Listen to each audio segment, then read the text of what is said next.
Hello everyone, আমি অনির্বাণ। আমাদের চ্যানেলে আপনাদের সকলকে স্বাগত। এই ভিডিওতে আমি কথা বলতে চলেছি মার্কো সিনেমাটা নিয়ে। তো চলুন ভিডিওটি শুরু করা যাক।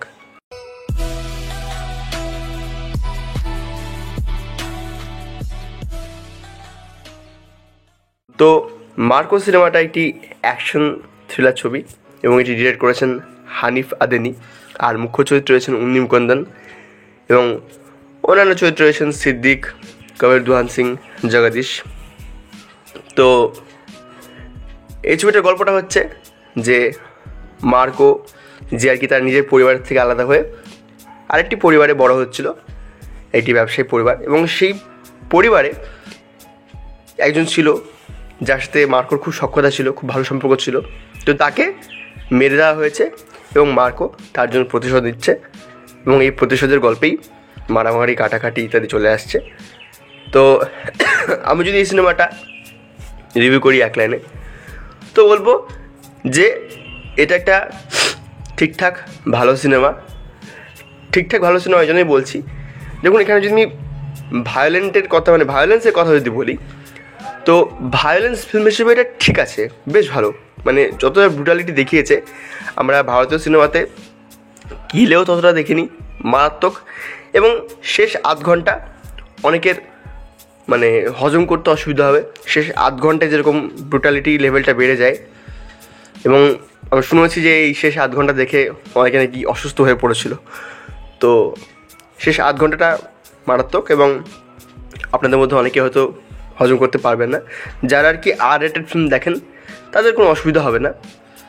এবং এই ছবির গল্প সেটা খুব সাদামাটা এবং শেষের দিকে গিয়ে কোথাও একটা মানে ইললজিক্যাল হয়ে যায় এবং ইমোশনাল যে বিষয়টা সেটা সামান্য একটু আছে। মানে এখানে মার্কোর সাথে তার ভাইয়ের যে ইমোশনাল অ্যাসপেক্টটা সেটা সুন্দর, বাকি আর কোথাও কিন্তু ইমোশন তেমন কাজ করে না। আর এখানে অভিনয়ের কথা যদি বলি, তো উন্নিম কন্দন এই ছবির মাধ্যমে নেক্সট প্যান ইন্ডিয়া স্টার হয়ে উঠবেন আমার যা মনে হয়। এবং উন্নিম কন্দনের যে একটা চকলেট বয় ভাবছিল সেটা ভেঙে তাকে নতুনভাবে প্রেজেন্ট করা হয়েছে। এই বিষয়টা আমরা অ্যানিমেলও দেখেছি, রণবীর কাপুরকে যেভাবে প্রেজেন্ট করা হয়েছিল। এবং এখানে অন্যান্য চরিত্রে সিদ্দিক, জগদীশ এবং মূল যিনি ভিলেন কবির দুহান সিং যে ক্যারেক্টারটি প্লে করছেন, তিনিও ভয়ঙ্কর। মানে যতটুকু তিনি কাজ করে দিয়েছেন ফাটিয়ে দিয়েছেন। আর মিউজিকের কথা যদি বলি, এই ছবির মিউজিক দিয়েছেন রবি বাসরুর। তো রবি বাসরুরের যে স্টাইলটা আমরা কেজিএফ বা সালারে দেখে এসেছি, এখানেও ঠিক সেরকমই একটা স্টাইল রয়েছে, মজা আপনি পাবেন। এবং সিনেমাটোগ্রাফি আর এডিটিং খুব ভালো। এবং বলা হচ্ছে এই ছবিটা 2019 সালের মিখাইল নামক একটি ছবির স্ট্যান্ডঅ্যালোন স্পিন অফ। এবং আরও শোনা যাচ্ছে যে মার্কো 2ও আসবে, যেখানে আর কি চিয়ান বিক্রম ভিলেন থাকবেন।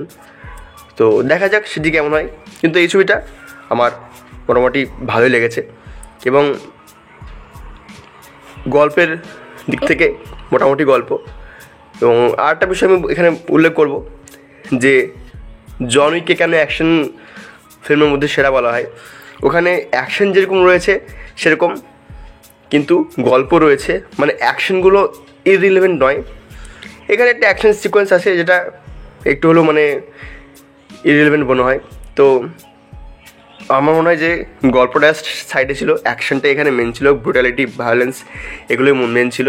এগুলো দেখানোর জন্যই আর কি মূলত সিনেমাটা তৈরি হয়েছে। তো এই ছিল আমার রিভিউ। ভিডিওটি ভালো লাগলে লাইক করুন, কমেন্ট করুন, শেয়ার করুন।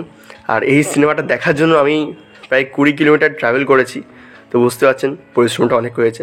তো প্লিজ আপনারা অনেক লাইক, কমেন্ট, শেয়ার করুন। আর আমাদের চ্যানেলটিকে সাবস্ক্রাইব করুন। আমরা খুব শীঘ্রই 1000-এর ঘরে ঢুকে যাব। তো প্লিজ সাবস্ক্রাইব করে পাশে থাকুন। ধন্যবাদ।